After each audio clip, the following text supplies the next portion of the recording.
السميع العليم حسبنا الله ونعم الوكيل نعم المولى ونعم النصير الحمد لله الذي لا يبلغ مدحسه القائلون ولا يحصي نعماءه العادون ولا يؤدي حقه المجتهدون الذي ليس لصفته حد محدود ولا نعت موجود ولا أجل ممدود فضل الخلائق بقدرته ونشر الرياح برحمته ووطد بالصخور ميدان أرضه الحمد لله الذي أعلى في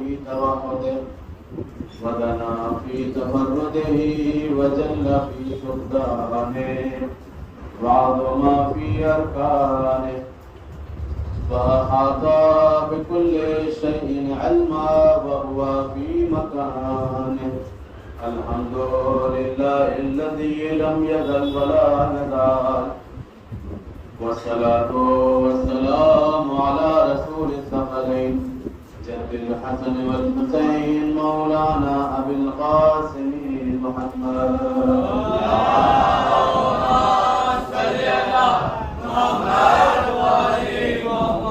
ثم الصلاة والسلام على عترته الطيبين الطاهرين المعصومين المظلومين أما بعد فقد قال الله الحكيم في محكم كتابه الكريم وقوله الحق وهو أصدق القائلين بسم الله الرحمن الرحيم وننزل من القرآن ما هو شفاء ورحمة للمؤمنين ولا يزيد الظالمين إلا خسارا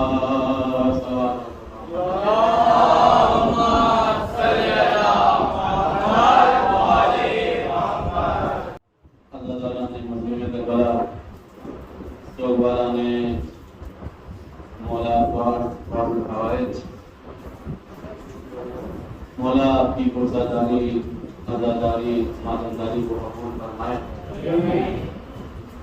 اور میں بار بار اس منبر سے دعا کرتا ہوں کہ اس غم حسین کی دولت میں پروردگار ہماری نسلوں میں دائم و قائم رکھنا۔ اسی کے ساتھ چونکہ امر ہے اس باتوں کی طرف اشارہ کر دیا جائے، یہ عزاداری، یہ مجلسیں، یہ مادنداری ہمیں کبھی یہ نہیں سمجھنا چاہیے کہ ہماری وجہ سے واقعی ہے۔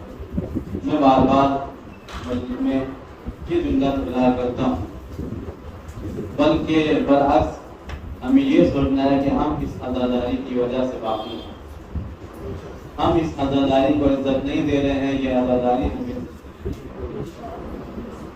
امام حسین علیہ السلام کا جتنا قریبی کا تعلق ہے وہ اللہ کے ہاں قدر محبوب اور قدر مقام رکھنے والا۔ آپ دیکھیے اپنے اختلافات اور اپنے جھگڑے سب دور رکھ کے مجلس حسین میں آنا چاہیے تاکہ ہمارا ذہن پاک و پاکیزہ ہے، اور جس قدر پاک و پاکیزہ ہمارا دماغ ہوگا اسی قدر بہتر سے بہتر کرنے سے پروردگار ہمیں ہمارے فتح امام حسین عنایت فرمائے۔ یہیں سے درس ملتا ہے کہ ہم آپس میں کس طرح سے میل محبت سے رہیں، اس لیے کہ دنیا سے ہر ایک جانے والا ہے، کل جو اپنے ساتھ لے کر جائے گا وہ مودت اور محبت سے اہل بیت لے کر جائے گا۔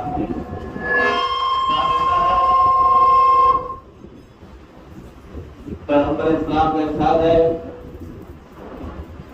کہ اللہ محبت کرتا ہے امام حسین علیہ السلام سے، تم بھی محبت کرو امام حسین علیہ السلام سے، اور صرف یہی نہیں بلکہ جو امام حسین کے محب ہیں ان سے محبت کرو، اور جو ان کے محب ہیں ان سے بھی تم محبت کرو۔ بڑا ہمیں خیال رکھنا ہے اس بات کا کہ ہمیں اگر ہماری گھریلو رنجشیں ہیں، آپس میں کوئی اختلاف ہے، تو یہ سوچ کر ہمیں رفع کرنا چاہیے کہ اگر کوئی بڑا ہے، ارشاد ہوتا ہے حدیث محمد اسلام میں کہ تم بڑے کا احترام اس لیے کرو، یہ سوچ کر کرو کہ اس کی نیکیاں تم سے زیادہ ہیں، اور اپنے چھوٹے سے محبت اور اس کا احترام اس لیے کرو یہ سوچ کر کہ اس کے گناہ تم سے کم ہیں، اور اپنے برابر والوں کا احترام اس لیے کرو کیونکہ تمہیں اپنے گناہوں کا یقین ہے، اس کے گناہوں کا یقین نہیں ہے، لہذا سب ایک دوسرے سے میل محبت سے رہو۔ اسی لیے ارشاد ہوتا ہے کہ جو محبت حسین میں کسی سے محبت کرے تو پروردگار اس کو جنت واجب کرا دے ہوتا ہے۔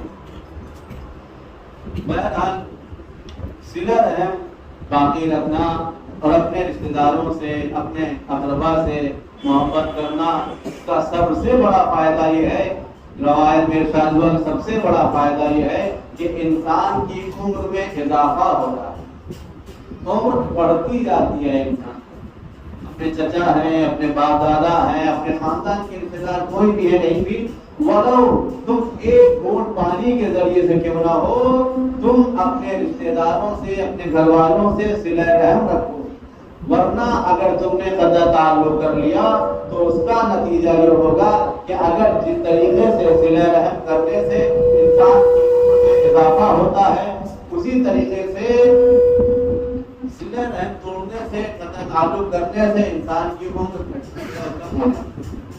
صلہ رحم کے بڑے فضائل ہیں۔ مولا فرماتے ہیں نہج البلاغہ میں کہ اگر تم نے اپنے رشتہ داروں میں، چاہنے والوں میں کسی کو مجبور دیکھا اور تم نے اس کی مدد نہ کی تو آج تو تم نے اپنا 2 ہاتھ روکا ہے اور تم ہٹ گئے ہو، کل جب تم محتاج ہوگے تو کئی ہاتھ تمہاری مدد کرنے سے رک جائیں گے۔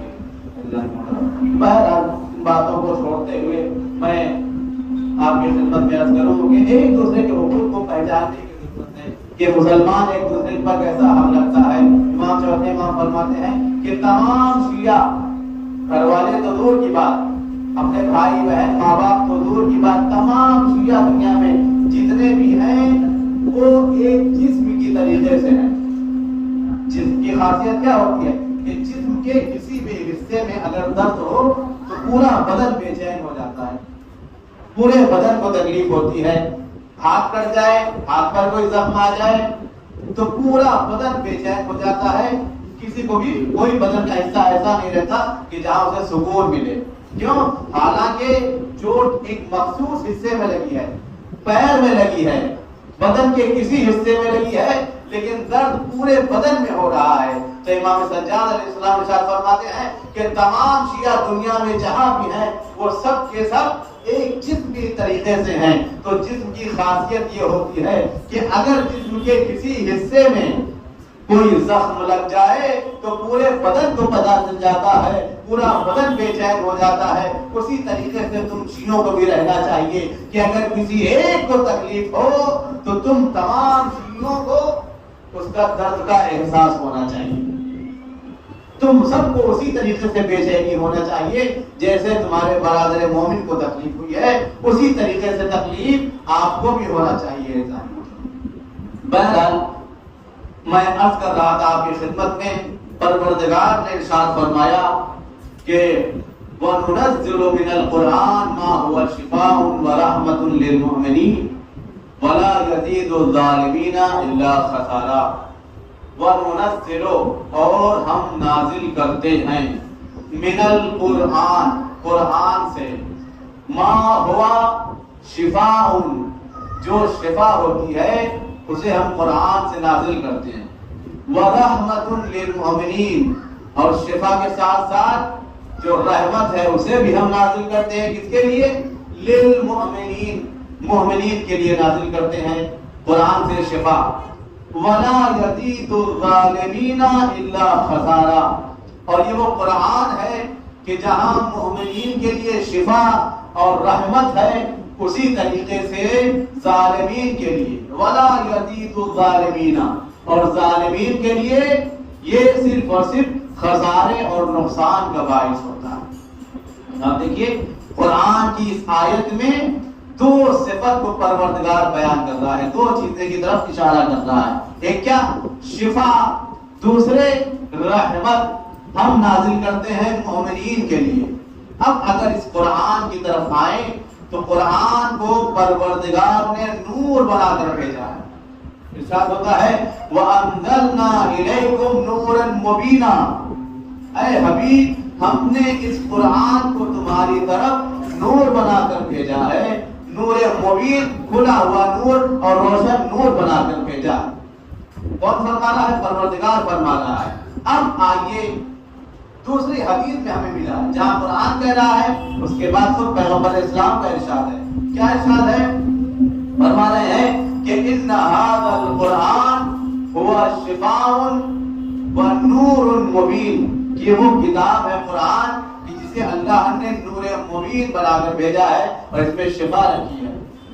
مجھے یہ عرض کرنا ہے کہ قرآن کی امام حسین علیہ السلام سے کیا مشابہت پائی جاتی ہے، آپ کے سامنے انشاءاللہ چند باتیں بیان کروں گا کہ قرآن کس طریقے سے امام حسین سے مشابہ ہے۔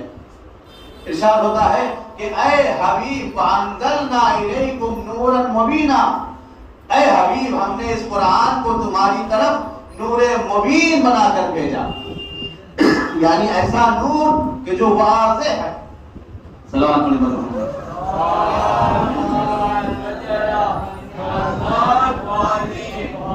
ہم نے اس قرآن کو نور بنا کر اتارا ہے۔ تو ارشاد ہوا قرآن کے لیے ثابت ہو گیا کہ قرآن نور ہے۔ دوسری جگہ ارشاد ہوا حدیث میں پیغمبر اسلام نے فرمایا کہ ان هذا القرآن هو نور مبین، کہ بے شک یہ وہ قرآن ہے کہ نور ہے، روشن اور کھلا ہوا واضح نور ہے۔ اچھا قرآن کے لیے تو ارشاد ہو گیا کہ نور ہے، لیکن آپ جب زیارت میں پڑھتے ہیں سید الشہداء علیہ السلام کی زیارت میں کیا پڑھتے ہیں؟ یہ تو پڑھتے ہیں نا اشہد انک کنت نورا فی الاسلام الشامخہ والارحام المطہرہ، اے امام حسین ہم گواہی دیتے ہیں کہ آپ نور تھے اسلام طاہرہ میں، پاک و پاکیزہ رحم میں آپ نور تھے۔ اسی طریقے سے ارشاد ہوا کہ آپ نور تھے ہوا میں، آسمان میں، جہاں جہاں متعدد آپ دیکھیے حدیثوں میں دیکھیے زیارتوں میں دیکھیے امام حسین علیہ السلام کو نور مبین کہا گیا ہے۔ اگر قرآن نور ہے تو اسی طریقے سے امام حسین کو بھی نور کہا گیا ہے۔ اگر قرآن شفا دیتا ہے تو سید الشہداء بھی شفا دیتے ہیں۔ یہ میں نہیں کہہ رہا، یہ قرآن کا ارشاد ہے اور پیغمبر اسلام کا ارشاد ہے کہ یہ کتاب وہ کتاب ہے کہ جو نور ہے۔ اسی طریقے سے سید الشہداء کے ارشاد ہوا کہ آپ نور مبین ہیں اور آپ واضح نور ہیں۔ آپ دیکھیے ارشاد ہوتا ہے کہ یہ وہ کتاب ہے کہ جو مومنین کے لیے شفا ہے اور رحمت ہے۔ وَنُنَزِّلُ مِنَ الْقُرْآنِ مَا هُوَ شِفَاءٌ وَرَحْمَةٌ لِّلْمُؤْمِنِينَ وَلَا يَزِيدُ الظَّالِمِينَ إِلَّا خَسَارًا، کہ ہم قرآن سے نازل کرتے ہیں کیا؟ شفا اور رحمت نازل کرتے ہیں اس کے لیے، مومنین کے لیے، لیکن ظالمین کو یہ قرآن سوائے نقصان اور خسارے کے کچھ نہیں دیتا ہے۔ اب دیکھیے قرآن کو کیا کہا گیا؟ رحمت کہا گیا، شفا کہا گیا، اور کہا گیا کہ ظالمین کے لیے نقصان دہ ہے۔ آپ دیکھیے قرآن کی جب باری آتی ہے ارشاد ہوتا ہے کہ اسی سورہ فاتحۃ الکتاب کے لیے ارشاد ہوتا ہے کہ اگر اس سورے کو، سورہ حمد کو 70 بار چھٹے امام کی حدیث ہے کامل الزیارت میں ارشاد ہوتا ہے من لا یحضر البقیع میں بھی ہے کہ القرآن شفاء من کل داء، قرآن وہ ہے کہ جو شفا ہے ہر درد سے شفا ہے، اس میں ہر مرض کی شفا پائی جاتی ہے۔ پھر ارشاد ہوتا ہے کہ قرآن وہ یہ قرآن ہے، یہ وہ کتاب ہے کہ جو مومنین کے لیے رحمت ہے۔ آپ دیکھیے طرح طرح سے چھٹے امام فرماتے ہیں کہ اگر سورہ فاتحہ کو 70 بار کسی مردے پر پڑھ دیا جائے، بیمار پر نہیں، کسی مردے پر، کسی میت پر پڑھ دیا جائے، اور اگر وہ زندہ ہو جائے، اٹھ کر بیٹھ جائے، تو تمہیں تعجب نہیں کرنا چاہیے۔ کیوں؟ اس لیے کہ اس میں شفا موجود ہے، اور قرآن ہر درد کے لیے شفا ہے، ہر مرض کے لیے شفا ہے اس میں۔ لہذا صرف یہی نہیں، آگے ارشاد ہوتا ہے کہ اگر قرآن کی بلکہ 7 آیتیں، پورا قرآن نہیں، 70 مرتبہ سورہ حمد نہیں پڑھنا ہے، 7 آیتیں اگر کسی بیمار پر یا مردے پر پڑھ دیا جائے اور وہ زندہ ہو جائے، بیمار کو شفا مل جائے، تو تمہیں تعجب نہیں کرنا چاہیے۔ کیوں؟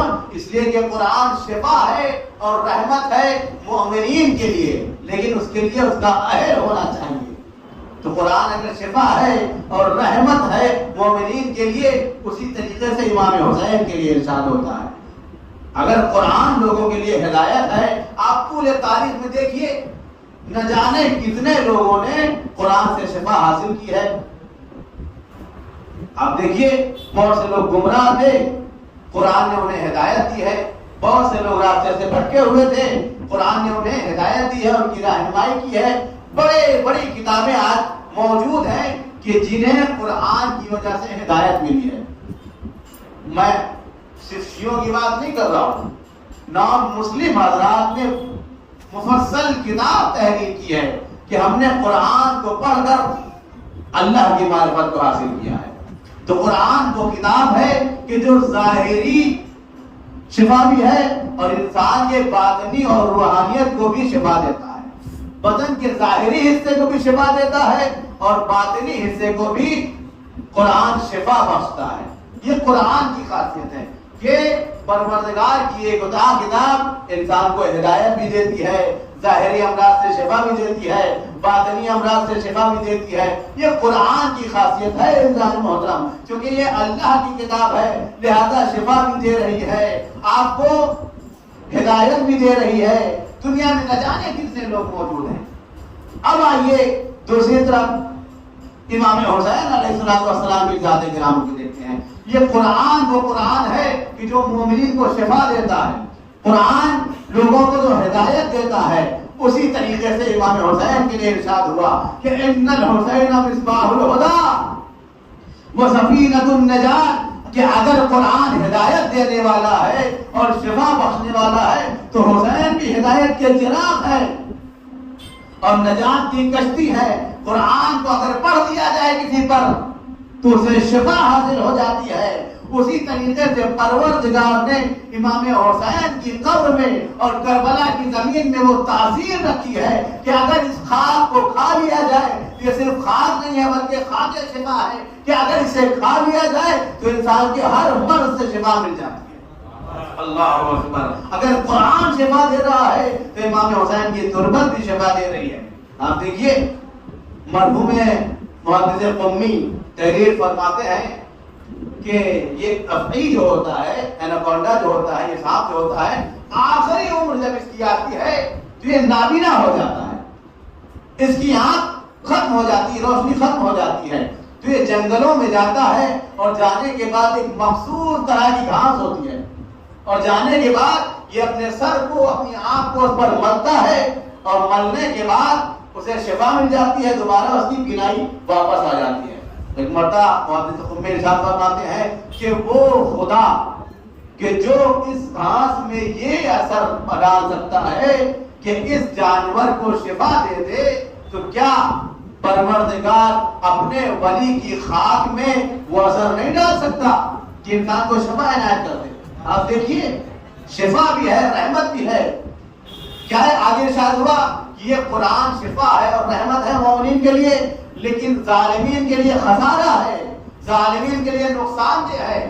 آپ دیکھیے کہ جب سر سید الشہداء علیہ السلام کو ابن زیاد کے سامنے لایا گیا، اب جیسے ہی لایا گیا ایک مرتبہ اس نے سر حسین علیہ السلام سے گستاخی کرنا چاہی اور جب اپنے ہاتھوں میں لیا ہے تو ایک قطرہ خون سید الشہداء علیہ السلام کے سر مبارک سے ٹپکتا ہے اور اس کی ران پر گرتا ہے۔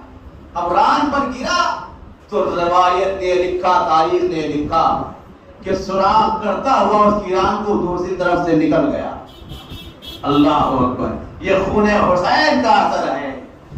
ہم نے نہیں دیکھا کہ قرآن کس طریقے سے ظالمین کے لیے خسارہ اور نقصان دہ ہے, کیسے لوگ اور گمراہ ہو جاتے ہیں, لیکن سر حسین نے اور خون حسین نے یہ معجزہ دکھایا کہ اگر کسی کو شفا دے سکتا ہے تو ظالمین کے لیے خسارہ اور نقصان دہ بھی ہے. ابن زیاد کی ران پر ایک قطرہ سر حسین سے گرتا ہے اور وہ سوراخ کرتا ہوا دوسری طرف سے نکل جاتا ہے. روایت ملتا ہے کہ پھر اس کے بعد اس کی ران سے ایسی بدبو آیا کرتی تھی کہ وہ اپنی ران میں ہمیشہ خوشبو عنبر بھرا رکھتا تھا کہ اس سے بدبو نہ آئے, خوشبو آئے. تو آپ نے دیکھا کہ سر حسین کا ایک قطرہ جہاں کربلا کی خاک میں مل گیا تو مومنین کے لیے شفا ہو گیا, لیکن وہی قطرہ جب ابن زیاد کی ران میں گرا تو اسے نقصان پہنچا رہا ہے. کیوں؟ اس لیے کہ ارشاد ہوتا ہے کہ یہ قرآن وہ قرآن ہے جہاں مومنین کے لیے شفا اور رحمت ہے تو ظالمین کے لیے خسارہ اور نقصان دہ ہے. اب دیکھیے کتنی مماثلت پائی جاتی ہے, کتنی شباہت پائی جاتی ہے امام حسین میں اور قرآن میں. قرآن کے لیے ارشاد ہوتا ہے کہ یہ مومنین کے لیے رحمت بھی ہے, شفا بھی ہے, ظالمین کے لیے گمراہی کا سبب بنتا ہے. اسی طریقے سے قبر حسین کی مٹی مومنین کو شفا دیتی ہے, ابن زیاد جیسے لوگوں کو خسارہ اٹھانا پڑتا ہے. صلوات پڑھے بر محمد و آل محمد.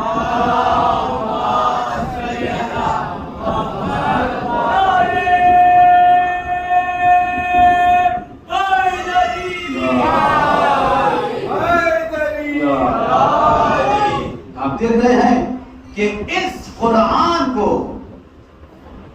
طول تاریخ میں, اگر آپ تاریخ میں دیکھیے اٹھا کر, نہ جانے کتنی کوششیں ہوئی کہ اس قرآن کو مٹا ڈالا جائے, اس قرآن کو ختم کر دیا جائے, اس قرآن کو نابود کر دیا جائے, لیکن اللہ نے اس کی حفاظت کا وعدہ کیا. کیا کہا؟ اِنَّا نَحْنُ نَزَّلْنَا الذِّكْرَ وَإِنَّا لَهُ لَحَافِظُونَ. ہم نے اس ذکر کو نازل کیا ہے اور ہم ہی اس کی حفاظت کریں گے.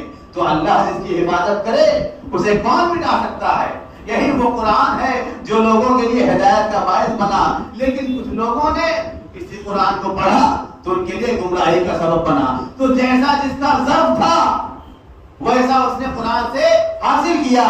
جو ہدایت کے قابل تھا اسے ہدایت مل گئی, جو گمراہی کے قابل تھا اس کو گمراہی مل گئی. تو امام حسین کی طرف بھی آپ آئیے, جہاں کوششیں کی گئی قرآن کو جلایا بھی گیا, نوکے نیزہ پہ بلند بھی کیا گیا, پھاڑا بھی گیا, طرح طرح سے دریا میں بہایا بھی گیا, دفنایا بھی گیا, لیکن قرآن آج تک باقی ہے اور قیامت تک باقی رہے گا. کیوں؟ اس لیے کہ اللہ کی آخری کتاب ہے, اسے قیامت تک رہنا ہے. یہ ہدایت کی کتاب ہے, اس کے بعد کوئی کتاب آنے والا ہی نہیں ہے, لہذا یہ کتاب ہمیشہ رہے گی. اللہ نے اس کی حفاظت کا وعدہ کیا ہے, اس میں شفا بھی ہے, اس میں رحمت بھی ہے, مومنین کے لیے ہدایت بھی ہے.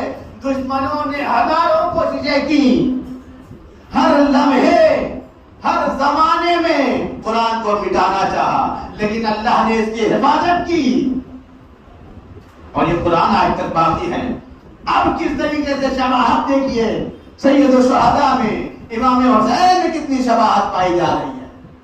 اگر قرآن کو پھاڑا گیا, اگر کوئی دوسری شخصیت ہوتی امام حسین کے علاوہ, کیا کیا ظلم ہوئے نہیں کربلا میں. آپ کو شہید کیا گیا, لاشیں پر گھوڑے دوڑائے گئے, سر کاٹ کے نیزے پر بلند کیا گیا.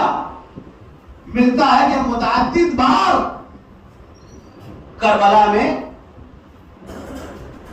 امام حسین کی قبر کو منہدم کیا گیا, بار بار قبر حسین کو اٹھایا گیا, بار بار قبر حسین کو توڑا گیا, سر حسین کو نوکے نیزہ پہ بلند کیا گیا, امام حسین کے جسم پر گھوڑے دوڑائے گئے. کیوں؟ تاکہ اس پنجتن کے آخری چراغ اور آخری نشانی دنیا سے ختم ہو جائے. لیکن نہ قرآن کو مٹا سکے, نہ امام حسین کو مٹا سکے. قرآن بھی آج تک باقی, امام حسین بھی آج تک باقی. قرآن کا بھی ذکر کیا جا رہا ہے, ذکر حسین بھی کیا جا رہا ہے. قرآن میں ارشاد ہوا امام حسین کے لیے، اے نفس مطمئنہ اپنے پروردگار کی طرف پلٹ آ۔ تو قرآن وہ ہے جو امام حسین کا ذکر کرتا ہے، امام حسین کی مدح کر رہا ہے۔ ادھر حسین نے کہا اے قرآن تو نے میرا ذکر کیا ہے، تو نے مجھے بلایا ہے تو صحیح میں اس کا بدلہ ضرور دوں گا۔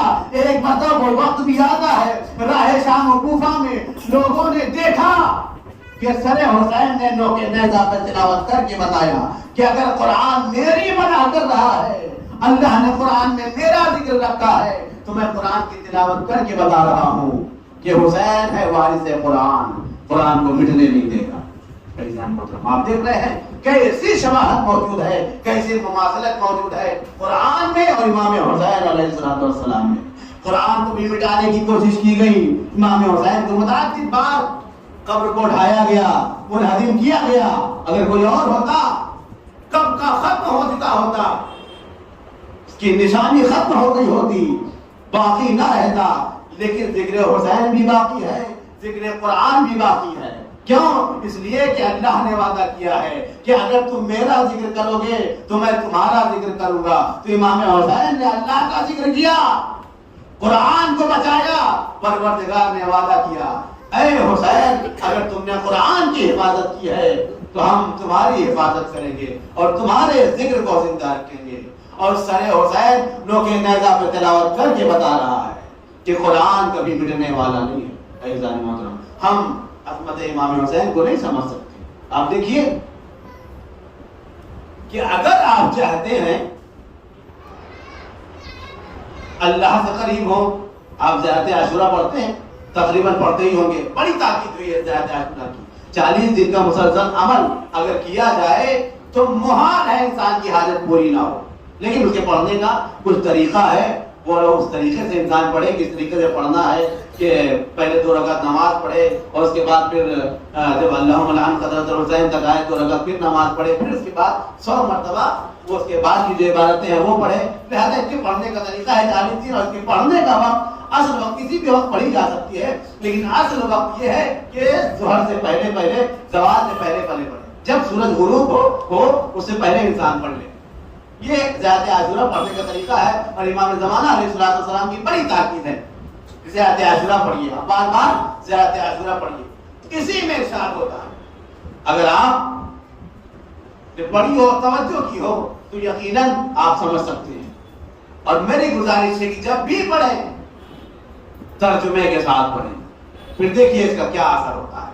زیارت عاشورہ کا ارشاد ہوتا ہے تمام الفاظ کو چھوڑتے ہوئے، میں نے پچھلی دفعہ شاید عرض کیا تھا کہ امام حسین علیہ السلام کے اصحاب کی خاصیت کیا تھی۔ ارشاد ہوتا ہے السلام علیکہ وعلی الارواح التي حلت بفنائک۔ امام کا محب بننا، امام کا چاہنے والا بننا کوئی آسان کام نہیں ہے۔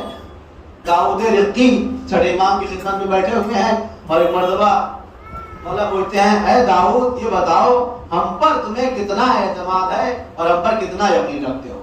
ایک مرتبہ داؤد رقی کہتے ہیں مولا یہ انار جو آپ کے سامنے رکھا ہوا ہے نا، اگر اس کے 2 ٹکڑے کر دیا جائے اور مجھ سے اور آپ پوچھیں اور آپ کہیں کہ اس میں سے آدھا حلال ہے اور آدھا حرام ہے تو میں کہوں گا ہاں مولا یہ آدھا حلال ہے آدھا حرام ہے۔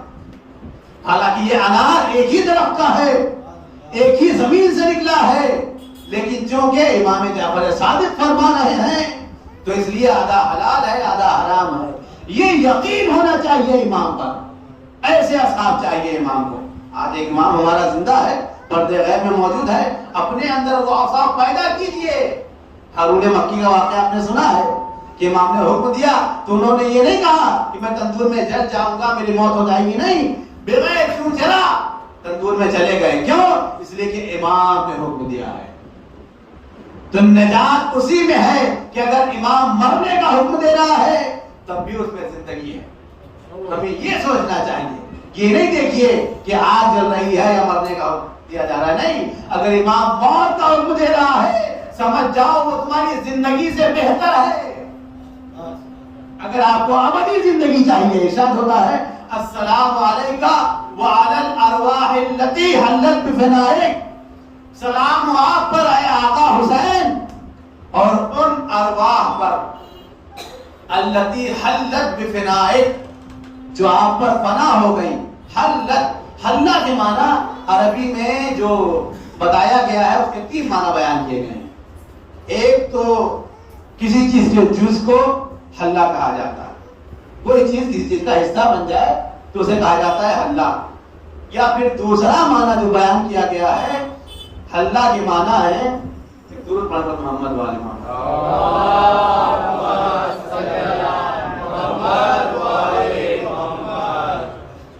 فرمایا حلہ جو معنی ہے کوئی کسی چیز کا حصہ بن جائے, اس کا جز بن جائے تو اسے حلہ کہا جاتا ہے. یا پھر کوئی کسی کی پناہ میں آ جائے تو اسے حلہ کہا جاتا ہے. اب اگر یہاں ارشاد ہو رہا ہے سلام ہو آپ پر اور ان روحوں پر جو حلت بفنائک جو آپ کی ذات میں فنا ہو گئی. حلت اگر یہاں پر آپ معنی لے لیجئے کہ جو آپ کا جز بن گئی, آپ کا حصہ بن گئی. کون؟ شہدائے کربلا, اے سید الشہداء جو آپ کا حصہ بن گئی, جو آپ کا جز بن گئی. تب بھی معنی صحیح ہو رہا ہے. اگر معنی لیا جائے کہ جو آپ کی پناہ میں آ گئی تب بھی معنی صحیح ہو رہا ہے. یعنی اس کا مطلب یہ ہے کہ جو کربلا میں شہید ہو گئے وہ امام حسین کا حصہ بن گئے. اب انہیں وہب قلبی نہ کہیے بلکہ حسینی کہیے. اب انہیں زہرائے نہ کہیے بلکہ حسینی کہیے. جتنے بھی شہدائے کربلا ہیں اب وہ حسین کا حصہ بن چکے ہیں اور وہ امام حسین کی پناہ میں آ گئے ہیں. آپ دیکھیے, میں آپ کے سامنے مثال سے واضح کر دوں بات کو کہ اگر کسی جگہ پر کوئی سمندر ہو, آپ نے دیکھا ہوگا سمندر ہے, لیکن اسی سمندر سے آپ دیکھتے ہیں کہ کئی جگہوں پر چھوٹی چھوٹی نہریں نکلی ہوتی ہیں. انہی سمندر سے چھوٹی چھوٹی نہریں اور تالاب نکلے ہوتے ہیں. کہ پانی نہروں میں جو آ رہا ہے چھوٹی چھوٹی, یہ پانی کہاں سے آ رہا ہے؟ آپ کہیں گے سمندر سے آ رہا ہے. تو یہ پانی جو نہر میں آ رہا ہے سمندر سے, جب تک یہ نہریں سمندر سے ملی ہوئی ہیں اس وقت تک اس نہر میں پانی آ رہا ہے. اور یہ نہر میں پانی بھرا ہوا ہے, یہ نہر خشک نہیں ہوگی. کیوں؟ اس لیے کہ یہ چھوٹی نہر جو ہے اس بڑے سمندر سے ملی ہوئی ہے. جب تک یہ نہر اس سمندر سے ملی رہے گی, تر و تازہ رہے گی, اس میں حیات باقی رہے گی. لیکن جس دن سمندر نے منہ موڑ لیا, سمندر کا راستہ بند ہو گیا, اب دھیرے دھیرے یہ نہر خشک ہو جائے گی. کیوں؟ اس لیے کہ اس میں پانی جو آ رہا تھا اس سمندر سے آ رہا تھا. اب جب سمندر نے پانی دینا بند کر دیا تو یہ نہر خشک ہو جائے گی. اب اس میں پانی نہیں رہ جائے گا. تو اگر نہر کو زندہ رہنا ہے, اپنی عزت درکار ہے, اگر اسے باقی رہنا ہے, اسے حیات چاہیے, اسے زندگی چاہیے, تو اسے سمندر سے ملا رہنا پڑے گا.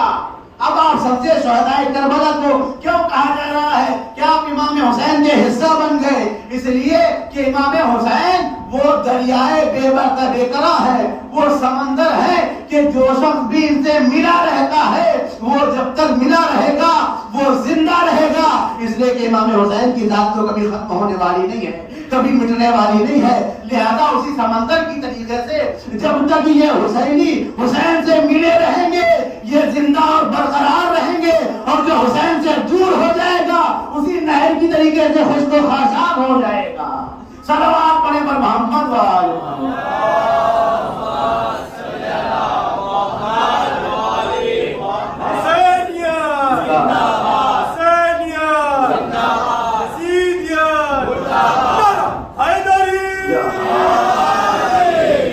دیکھ رہے ہیں یہ نہر میں حیات اور زندگی کیوں باقی ہے؟ اس لیے کہ اسے پانی مل رہا ہے سمندر سے. اب اسے نہیں کہا جائے گا کہ یہ تو نہر الگ ہے, نہیں, جو اس سمندر کا پانی کی خاصیت ہے وہی اس نہر کے پانی کی بھی خاصیت ہوگی. تو شہدائے کربلا بھی حسینی ہے. اگر کہا جاتا ہے کہ امام حسین کے قبے کے نیچے دعائیں قبول ہوتی ہیں تو یہ وہی قبہ ہے کہ جہاں پر شہدائے کربلا کی قبریں بھی موجود ہیں. اللہ اکبر. کیوں ان کی اتنی عظمت ہے؟ اس لیے کہ امام حسین سے متصل ہو گئے ہیں, ورنہ ان کی کوئی حقیقت نہیں تھی. کربلا سے پہلے انہیں کوئی نہیں جانتا تھا, ان کی کوئی حقیقت نہیں تھی. لیکن بعد کربلا امام حسین کی راہ میں قربان ہونے کے بعد، شہادت کے بعد جب تک حسین کا ذکر رہے گا اور جہاں جہاں ذکر حسین ہوگا کربلا والوں کا بھی ذکر ہوتا رہے گا۔ اللہ اکبر۔ اب آپ سمجھے امامت کی معرفت کو، آپ سمجھے امام کون ہوتا ہے کہ اگر آپ امام پر قربان ہو جائیے تو جب تک امام کا ذکر ہوتا رہے گا آپ کا بھی ذکر ہوتا رہے گا، آپ کو بھی وہی عظمت مل جائے گی، وہی کربلا جس کی مٹی کو ہم کھا کے شفا کہتے ہیں۔ عزیزان محترم، اسی میں شہدائے کربلا کا بھی خون ملا ہوا ہے۔ عزیزان محترم، یہ حسینی کہلاتے ہیں۔ ارشاد ہوتا ہے السلام علیکم یا ابا عبداللہ وعلی الارواح التي، اور پھر ارشاد ہوتا ہے السلام علیکم یا ابا عبداللہ انی اتقرب الی اللہ، اے مولا آقا حسین میں اللہ سے قریب ہو رہا ہوں، اللہ کی قربت چاہتا ہوں، وإلی رسولہ وإلی امیر المومنین وإلی فاطمہ الزہرا وإلی الحسن وإلیک بموالاتک۔ اے آقا حسین ہم اللہ سے قریب ہو رہے ہیں پیغمبر اسلام سے، شہزادی فاطمہ سے، امام حسن سے، مولا کائنات سے، اور خود آپ سے قریب ہوتے ہیں۔ کس طریقے سے؟ بے موالات، آپ کی موالات اور محبت اور ولایت کے ذریعے سے۔ آپ دیکھ رہے ہیں کیا جملے ہیں، اگر آپ توجہ فرمائیں اسی طریقے سے دوسری طرف سے آپ جنت وارثہ پڑھیے، اس میں بھی ارشاد ہوتا ہے السلام علیکم یا انصار رسول اللہ، السلام علیکم یا انصار امیر المومنین، السلام علیکم یا انصار فاطمہ الزہرا۔ السلام کس کے لیے ارشاد ہو رہا ہے؟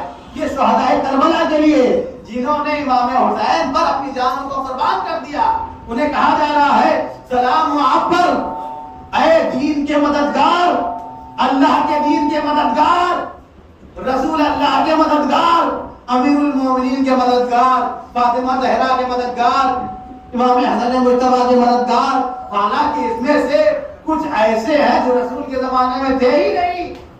اللہ اکبر، بڑی نازک گفتگو ہے انسان محترم۔ کچھ صحابی ایسے تھے جو رسول کے زمانے میں نہیں تھے، مولا کائنات کے زمانے میں نہیں تھے، لیکن انہیں کہا جا رہا ہے آپ دین خدا کے مددگار ہیں، رسول اللہ کے مددگار ہیں، فاطمہ زہرا کے مددگار ہیں، مولا کائنات کے مددگار ہیں، امیر المومنین اور فاطمہ زہرا امام حسن مجتبیٰ کے مددگار ہیں۔ کیوں؟ انہوں نے نہ فاطمہ کی مدد کی سلام اللہ علیہا، نہ امیر المومنین کی مدد کی، نہ رسول اللہ کی مدد کی، نہ کوئی جنگ میں گئے، نہ امام حسن مجتبیٰ کی مدد کی، صرف اور صرف مولا حسین کی مدد کی، صرف اور صرف سرور دو جہاں کی مدد کی، صرف اور صرف امام حسین کی مدد کی۔ لیکن ارشاد ہوتا ہے کہ آپ دین کے بھی مددگار ہیں، آپ رسول کے بھی مددگار ہیں، آپ فاطمہ کے بھی مددگار ہیں، مولا کائنات اور امام حسن کے بھی مددگار ہیں۔ کیوں؟ اس لیے کہ انہوں نے امام حسین کی مدد کی ہے۔ اس سے ایک بات تو واضح ہو گئی کہ جو حسین کا مددگار ہے وہ اللہ کے دین کا بھی مددگار، جو حسین کا مددگار ہے وہ مولا کائنات کا بھی مددگار، وہ رسول اللہ کا بھی مددگار، وہ فاطمہ زہرا کا بھی مددگار، وہ حسن مجتبیٰ کا بھی مددگار ہے۔ تو اگر ایک ساتھ چاہتے ہو کہ رسول کے بھی مددگار بن جاؤ، مولا کائنات کے بھی مددگار بن جاؤ، فاطمہ زہرا کے بھی مددگار بن جاؤ، اللہ کے دین میں بھی مددگار بن جاؤ، تمہارا نام اللہ کے ناصروں میں شمار ہو جائے تو کہیں اور جانے کی ضرورت نہیں ہے، در حسین پہ آ جاؤ، ایک ساتھ ساری مدد تمہیں مل جائے گی۔ صلوات پر محمد وآل محمد۔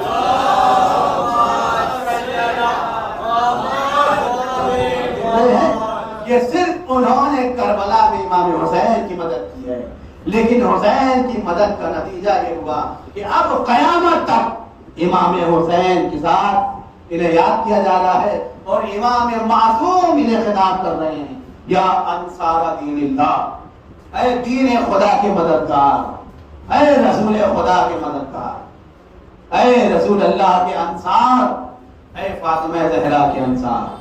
کیوں؟ اس لیے کہ امام حسین کی مدد کی انہوں نے۔ تو ہم اور آپ امام حسین کو نہیں سمجھ سکتے، شاید مرنے کے بعد شاید نہ سمجھ سکیں، شاید قیامت میں سمجھ سکیں، شاید وہاں بھی نہ سمجھ سکیں، اس لیے کہ امام کو سمجھنا کوئی آسان بات نہیں ہے۔ یہ صرف خدا سمجھ سکتا ہے یا رسول سمجھ سکتا ہے. ارشاد ہوتا ہے اسی زیارت عاشورہ میں کہ ہم اللہ سے قریب ہو رہے ہیں شہزادی کونین سے امیر المومنین سے. کیسے؟ بے موالات. اے آقا حسین آپ کی موالات آپ کی محبت کے ذریعے سے ہم اللہ سے قربت حاصل کرتے ہیں, رسول اللہ سے قربت حاصل کرتے ہیں.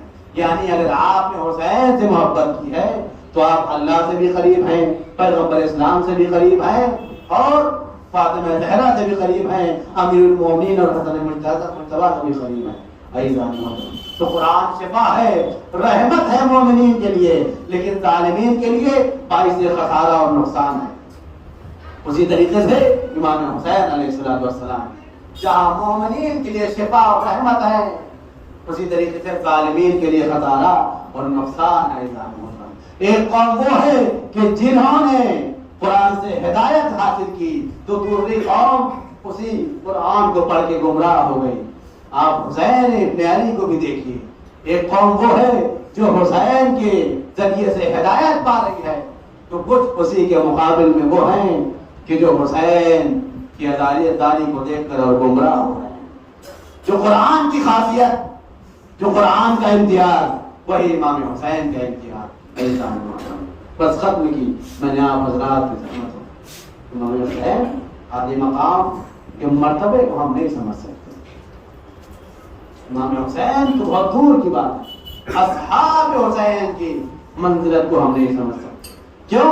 اس لیے کہ میں نے روایت میں پڑھا کہ وہ اصحاب تھے کہ جنہیں عالم زر سے, عالم میثاق سے, جب یہ دنیا بنی نہیں تھی اسی وقت سے پروردگار نے لکھ دیا تھا یہ شہدائے کربلا ہیں اور حسین کے ارغام میں شہید ہوں گے. ہم اور آپ امام حسین کو نہیں سمجھ سکتے, اصحاب امام حسین کو نہیں سمجھ سکتے. شب عاشور یہ امام نے فرمایا تھا نا کہ دیکھو یہ تمام کے تمام میرے دشمن ہیں, میرے خون کے پیاسے ہیں. اس تاریخ کے شب سے تم فائدہ اٹھاؤ اور بیابان و صحرا میں چلے جاؤ. اب جب میں تنہا رہ جاؤں گا تو کوئی تمہیں نہیں مارے گا, اس لیے کہ یہ لوگ صرف اور صرف میرے خون کے پیاسے ہیں. لہذا تاریخ کے شب سے فائدہ اٹھاؤ اور چلے جاؤ. لیکن جب امام نے چراغ کو دوبارہ روشن کیا تو کیا دیکھتے ہیں کہ سارے اصحاب بیٹھے ہوئے ہیں, اور سب سے پہلے غازی فضل عباس اٹھے کہ اے آقا آپ کے بعد ہم جی کر کیا کریں گے. اے آقا مولا ہم آپ کو چھوڑ کر چلے جائیں تاکہ آپ کے بعد زندہ رہیں, ایسی زندگی کا ہم کیا کریں گے. ہمارا مر جانا اس زندگی سے بہتر ہے مولا جو آپ کی راہ میں شہادت ہو. امام حسین نے فرمایا کہ جیسے اصحاب مجھے ملے, نہ میرے نانا کو ملے, نہ میرے بابا کو ملے, نہ میرے بھائی کو ملے. کیوں؟ اس لیے کہ اصحاب حسین وہ اصحاب ہیں کہ جو اپنی موت کو اپنی آنکھوں سے دیکھ رہے ہیں. سب کو پتا ہے کہ کل سب شہید ہو جائیں گے, لیکن پھر بھی سب موجود ہیں, کوئی جانے کو تیار نہیں ہے. لیکن جو اصحاب رسول تھے انہیں یہ معلوم نہیں تھا کہ کل ہم جنگ میں جائیں گے تو شہید کر دیے جائیں گے, کسی کو پتا نہیں ہوتا تھا. بڑی خصوصیات ہیں اصحاب امام حسین میں, اور بڑا ہی فرق ہے اصحاب رسول میں, اصحاب امیر المومنین میں. آپ کو بھی حسین نے یاد کیا ہے جاننا روزے عاشور. امام حسین نے یہی تو فرمایا تھا نا, سید سجاد بیٹا جب مدینہ واپس جانا تو میرے چاہنے والوں کو میرا سلام کہنا, میرے شیعوں کو میرا سلام کہنا, اور کہنا لیتکم فی یوم عاشورا جمیعا تنظرونی, کاش کہ تم کربلا میں ہوتے, روز عاشور ہوتے, تم دیکھتے کیف استسقی لطفلی فابوا ان یرحمونی, کہ کیسے میں اپنے بیشگیر کے لیے پانی مانگ رہا تھا اور یہ ظالم پانی دینے سے انکار کر رہے تھے. ہائے وہ وقت بھی آتا ہے امام حسین کی شہادت ہو جاتی ہے. شہادت کے بعد ساری ذمہ داری حسین کی ماں جائی جناب زینب پہ. قافلے کو لے کر اسیروں کا شام و کوفہ کی منزلوں کو طے کرتی ہوئی زندان شام پہنچی. اب زندان شام میں نہ صبح کا پتہ نہ شب کا پتہ ہوتا ہے، ایسا زندان کہ کب گر پڑے چھت اسیروں پہ کسی کو معلوم نہ تھا۔ عزیزان محترم، ایک مرتبہ سید سجاد نے پوچھا، اے بھوپی اماں، میں آپ کو دیکھ رہا ہوں کہ آپ بیٹھ کر نماز شب پڑھ رہی ہیں۔ ایک مرتبہ زینب تڑپ گئی، اے میرے لال سجاد، ارے یزید کی طرف سے کھانا اتنا کم آتا ہے کہ ہر اسیر کے لیے صرف ایک روٹی آتی ہے، ارے چند دن ہے کہ بچے شکم سیر نہیں ہو پاتے ہیں، لہذا میں اپنا حصہ بھی بچوں کو کھلا دیتی ہوں، لہذا میری یہ کمزوری کی حالت ہو گئی ہے۔ اے شہزادی، آپ کو ان بچوں کا اتنا خیال، اے شہزادی آپ پر سلام ہو، آپ نے مقصد حسین کو بچایا ہے، حسینیت کو زندہ رکھا ہے۔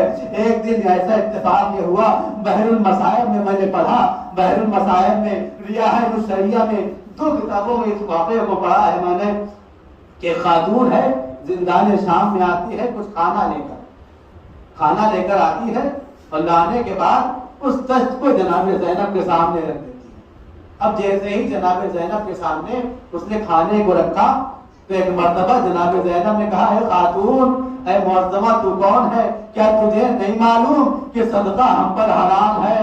ایک چہنے والی تڑپ کے کہا، نہیں، یہ صدقہ نہیں ہے، یہ منت ہے، یہ ایک نظر کا کھانا ہے جو میں نے مانی تھی۔ کہا تیری نظر کیا تھی، تیری منت کیا ہے؟ کہا جانتی نہیں ہو، میں تو ایک وقت تھا کہ مدینے میں رہتی تھی، میرے ماں باپ اہل بیت کے چاہنے والے تھے، ایک وقت وہ آیا کہ جب میرا سن بہت کم تھا، میں بہت چھوٹی تھی، بہت بیمار ہو گئی، شدت کے مرض نے مجھے گرفتار کر لیا۔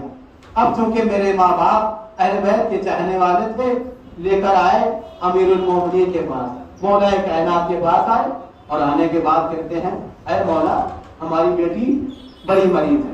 بی فاطمہ کے پاس آئے، شہزادی ہماری بیٹی بڑی مریض ہے، آپ اسے شفا دے دیجئے، اس کے لیے دعا کر دیجئے۔ اتنے میں کیا دیکھا میں نے کہ ایک ننھا سا شہزادہ جس کا نام حسین تھا گھر سے برآمد ہوا۔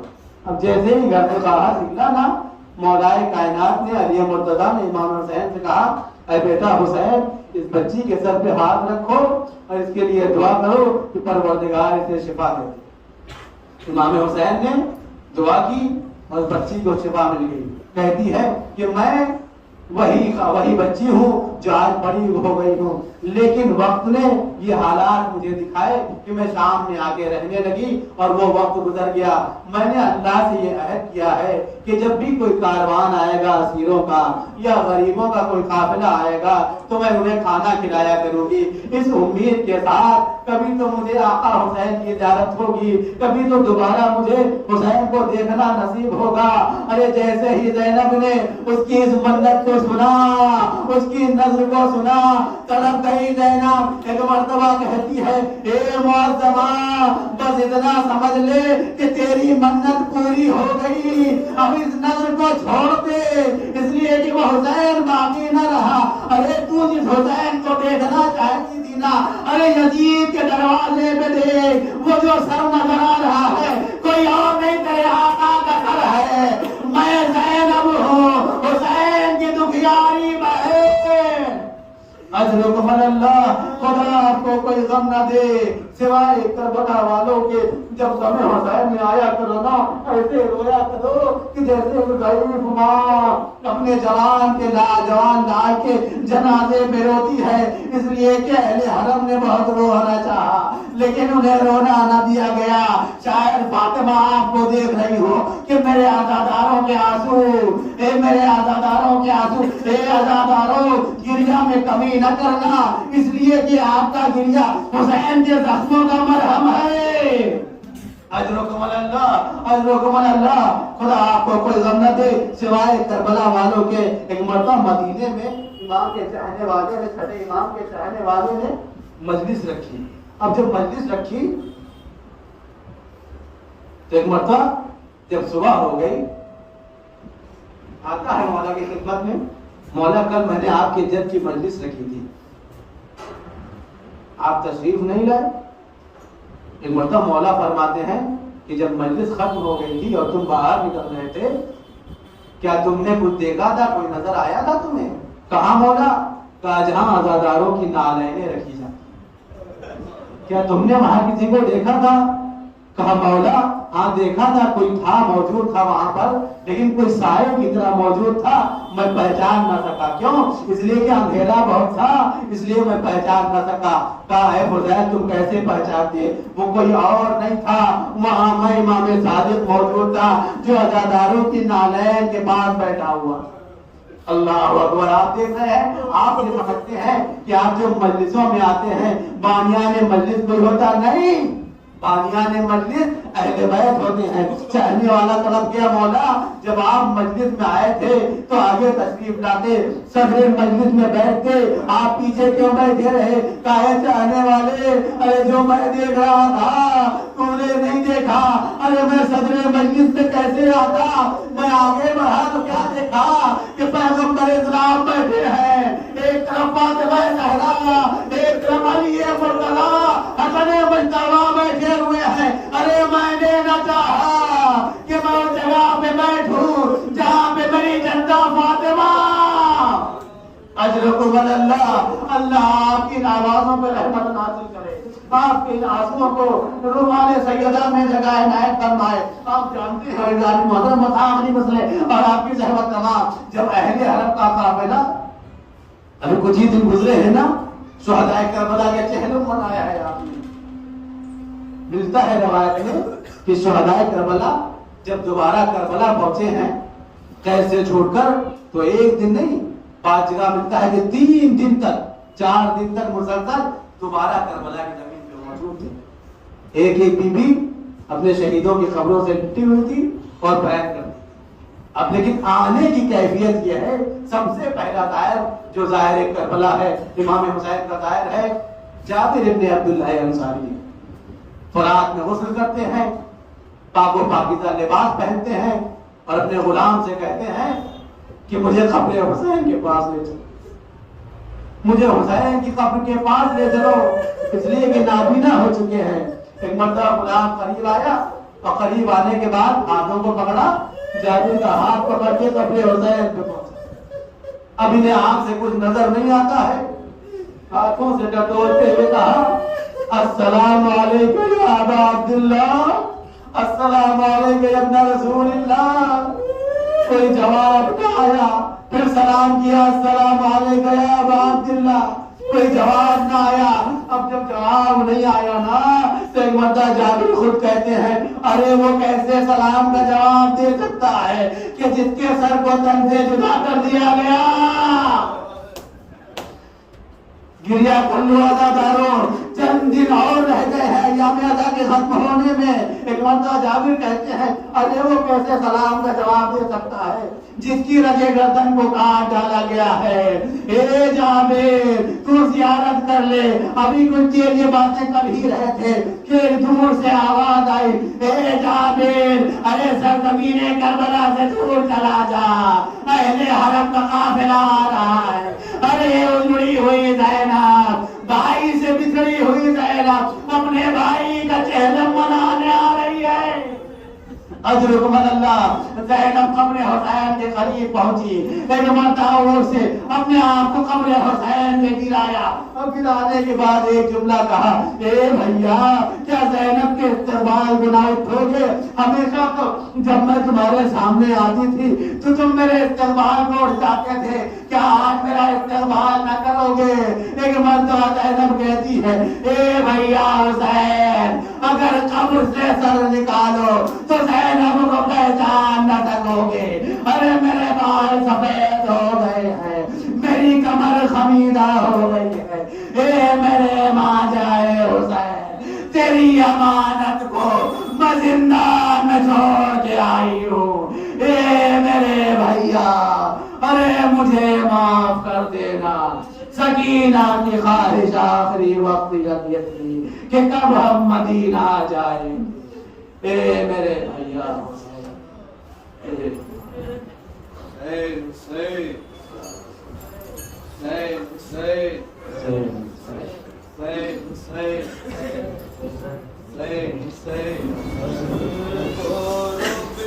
کفن رہا